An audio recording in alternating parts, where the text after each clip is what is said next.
Okay guys, Chris back with you on CC's Aquatic Adventures, and I told you guys I'd be doing videos on heaters and the lights. I already did the light video. Now I'm doing the heater video. Now, on my big tanks, the 75 gallon, the 55 gallon, if you consider that big, that 175, this 55, on these tanks, I usually run 2 heaters. Okay, now most people run 2 heaters to protect their heaters from not working and getting the tank too cold. Okay, now it does happen, and that is a fail-safe for that happening. Now, if your tank decides to take a dump, your heater decides to take a dump and goes the other way, if you have another heater in there, it'll help the tank get up to temperature. Now, it may not get to the temperature you want or the temperature you need your fish to be at, but it's a fail-safe. So if you check your tank every day like I do, you will notice, oh my God, this tank is at 75. It should be at 80. Now, most times you won't have any issues with fish because most fish can live in 75 and above. So that's the reason why you would want to put 2 heaters in the tank, so you can keep that temperature from getting too low. You don't want the tank to get under 60. And if you have 1 heater in there and it goes, and guess what? Your temperature is going to be way low if that heater goes out. Okay, so that's one of the reasons why you run 2 heaters for that fail safe. There's also another fail safe that I like to have with 2 heaters.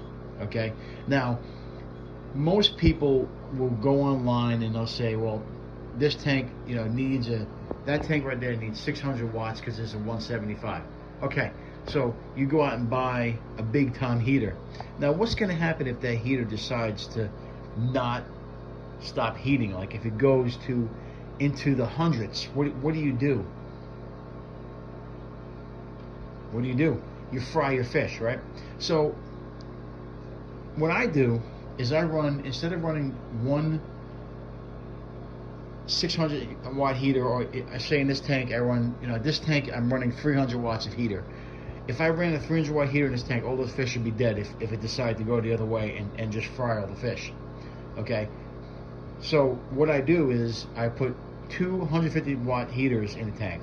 So in case one decides to take a shit, pardon my language, but they do happen. It does happen a lot. It happened to me twice already. I lost a whole tank for both ways. One, the fish went crazy. Not crazy. The tank, the heater went crazy and fried all the fish.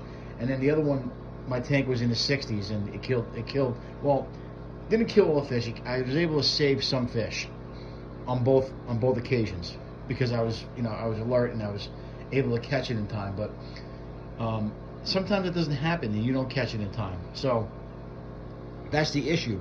So if your 150 watt heater decides to go the other way, it's not going to go crazy and go over 100 degrees. Perfect example, this tank here, I came into the room about 3 days ago, and that temperature right there, and it's very important that in your tank you always keep a thermometer. That's got to be the key to any tank. You got to make sure that you have that thermometer right in front. Okay, as you can see, that tank is reading at 84 right now.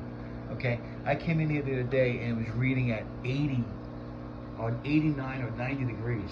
Now, I knew right away that I don't keep my tanks at 90 degrees. Now this tank, these guys won't die. Actually, it was 88, so these guys won't die. But they did look like kind of sluggish, and I noticed that the keyhole cichlids, who you don't really see them right now, they usually hide anyway. But that guy right there in the corner, he's always like that. He's kind of fat, but he was more lethargic than usual. So I'm like, what the heck is going on? So this was 3 days ago. I narrowed it down. I realized that one of the heaters was frying up, so it was going the opposite direction. So it was heating too much. So now that's a perfect example, because now this tank is at, I changed the heater Where did I put that heater? I think I put it away. Actually, I'll show you the heater. It doesn't really, it doesn't give you any signs that it's dead. But this is the heater right here I took out. Okay? That thing was heating, the one that heated the temperature. So, perfect example of why you want to put 2 heaters in a big tank. Now, I know that you can go out and buy an Inkbird and spend $400 on a heater, but most people, most aquarists like me and you don't have that kind of money. So we want to make sure that there's a failsafe. Now I get all my equipment in on Facebook Marketplace, but we also buy heaters online, which are cheaper. You can buy cheap heater online, and they usually last pretty good for me. I've had some good success with when I do my water changes. A lot of people will unplug their heaters or unplug their filters. I leave everything going. I just don't run a water change to here, which is like 50%. I'll go up to here, 25%. I don't really go crazy. I only do 25% a week or every couple weeks.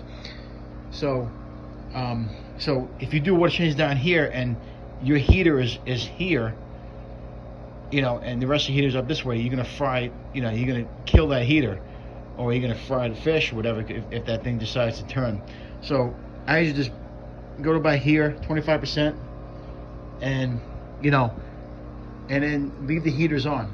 But that's the way I do it. I'm not saying that that's the right way to do it. I don't know, but I do really feel that if you're running 2 heaters in the tank, run 2 lower heaters. So now there's always a chance that the heater is going to run too much or overexert itself, and it might kill it. But again, you're running two heaters, and the temperature is going to be where it's supposed to be at if both the heaters are pushing that temperature. So I feel I'd rather have my fish survive 90 degrees than die at 100 degrees. Now, like I was getting back to what I was saying with the smaller tanks, I kind of have like a tank like that. I can't really run 2 heaters in a tank like that, or even a tank like the 15-gallon, because I think most smaller tanks only take a 50-watt heater, and it's kind of hard to run 2 25-watt heaters. Kind of hard to find 25-watt heaters. So most of the smaller tanks, like I said, even when I do a water change in this tank, I'll do only 25%. I think people make the mistake of turning the heater off and then going through all that hassle, and then turn the heater back on. I think when you turn it off, turn on, you're actually, I think you're limiting the lifeline of that heater. That's my belief.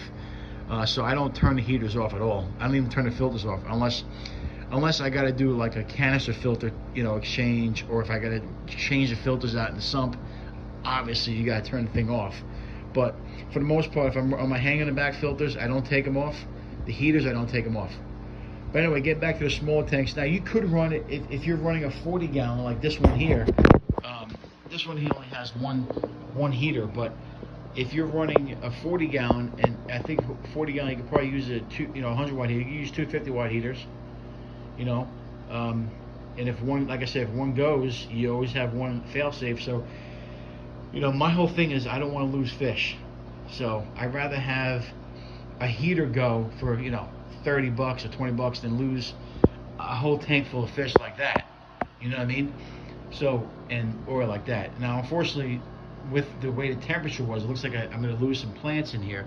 But now that I got the temperature down to where I need it to be, I want to keep this tank around 82 to 84, around there. I don't want it to be at 88 or 90. It's too high. But if you keep it at that temperature, you usually plants will grow better. So I think that most of the plants in here are actually doing better than they were, except for that plant in the middle. I just can't get that plant to stop doing that. And I think that's mostly because of the heat. I think we had it too hot in here, too hot in there. So it took me a couple days to figure out which one it was. But when you look at a tank and the one heater is it's staying on when the temperature's at 88 degrees, there's something wrong. And even if I turned the temperature down on the heaters all the way down, and it didn't do anything. It kept on going to 88. So that's a good way to test it. And obviously you don't want to fluctuate the temperature too much. So this took me about 2 days to get it down to 82. So I waited a little bit. I got it down to 84, and then I'm gonna drop it to 82. I'm probably gonna stay 82 or 80, and that'd be the most comfortable for these fish.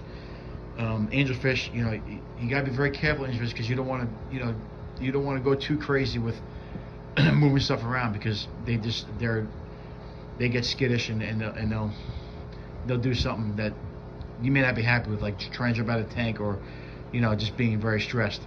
And you can see that koi angelfish, the panda angelfish, eating the plants. So maybe that's the reason why we're having good plants. But anyway, so that's my tip for the day. I hope you guys understand what I mean.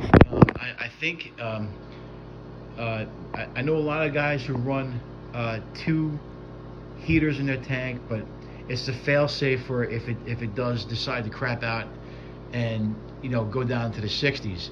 But the key to this, and what I'm talking about as far as your temperature, the key is this thermometer here. That's the key. You don't go by the heater. You always go by the thermometer. This is where you want to make sure this thing is in this green zone or lower. Okay, I like to use these. These are the most accurate ones I ever have. I like using those. And like I said, there's other options. You can go online to buy Inkbird. I was always thinking about doing Inkbird for all the tanks in here. I may do that at one point, but if you're an aquarist like me, or if you're just a hobbyist like me who just doesn't have a lot of money and wants to DIY stuff, this is the way you want to keep yourself. You keep your fish safe. Now, I could probably go through every tank and say, hey, I need to change and put 2 heaters in every tank. But unfortunately, the heaters that are made aren't as good as they've never been good. Actually, they've always had problems with them overheating or crapping out and going too low. So it's always been a problem. But the biggest key in your aquarium is making sure you check your tanks. When you have 20 tanks like I do, you got to check your tanks every single day, and check your thermometer every single day. Unfortunately, I don't have a thermometer in every one of my tanks, but I always, when I come in to check, I put one in each tank. I go through each tank, and I make sure the temperature is where it's supposed to be. Now, I also have a dehumidifier here, so the temperature in this room is regulated, so it's always going to be around 76 degrees in here, 76 to 78. So even if I do have a problem with the heater going out on some of these tanks, it's always going to be, if the room goes to room temperature, I'm still in the 70s. I keep my house at 72. I keep the room at 76. Okay, so that's another key. If you're running a lot of tanks, make sure you have a dehumidifier. But like I said, that thermometer right there is the most important thing you're going to have, because you can regulate and you can check your temperature every single day. And that's how I caught this.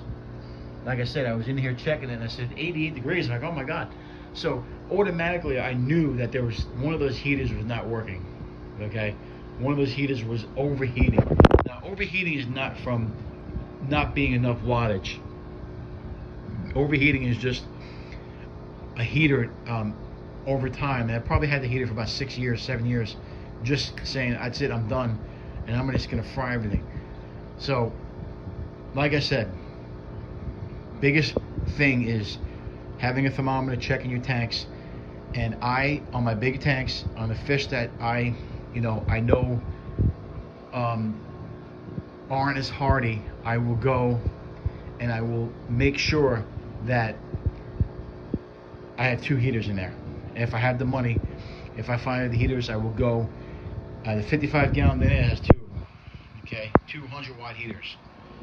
Okay, so like I said, some of these smaller tanks, like this one here, is a 50-watt heater. You could buy 2 50-watt heaters, but I just don't feel like that it's even worth it for me to do that.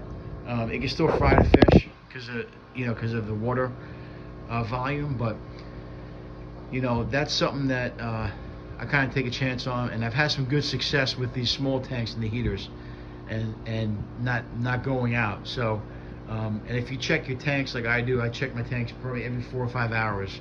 So if I do notice something different, I'll take the heater out and replace them. And I always have heaters on hand too in case. And like I said, if I don't have a small heater, I always have the dehumidifier to keep, if it has to be at room temperature, it's at 76. But the fail safe on these smaller tanks is not really there. But I've had some good success with, like I said, when I do water change, only 20%, and then leave everything on. That's what I do. But like I said, that's not guaranteed. I'm not saying that's the right way to do it. I'm just saying that that's worked for me. So I'm hoping that I help somebody out here. I hope you understand what I'm talking about when I say make sure you have a fail safe on your heaters. I don't feel like it's necessary to run 2 heaters in every single tank, but as long as you keep an eye on it. But like I said, when I'm running, tanks like the 75 with this overpopulated or overcrowded, or not, I shouldn't say overcrowded. If it's populated high, like the angelfish tank and the cichlid tanks, this tank here, you want to make sure you have a fail safe for those fish, because you don't want to lose the whole tank. You know what I mean? So that's the tip of the day. I hope you guys enjoyed it. I hope you guys understand it. Make sure you watch the lighting video that we did, how to save money on replacing your LEDs, and this one here is I think very important in having a fail safe for your fish as far as the temperature is concerned. So hope you guys liked the video. If you liked the video, like it. If you comment, and I most likely will respond to your comment or have any questions. And if you know anybody who wants to subscribe, hey, send them our way. We could take the subscribers. We're actually at 104 right now, so man, it's great. Keep it coming. If you can't own them, rehome them. Have a good day, guys.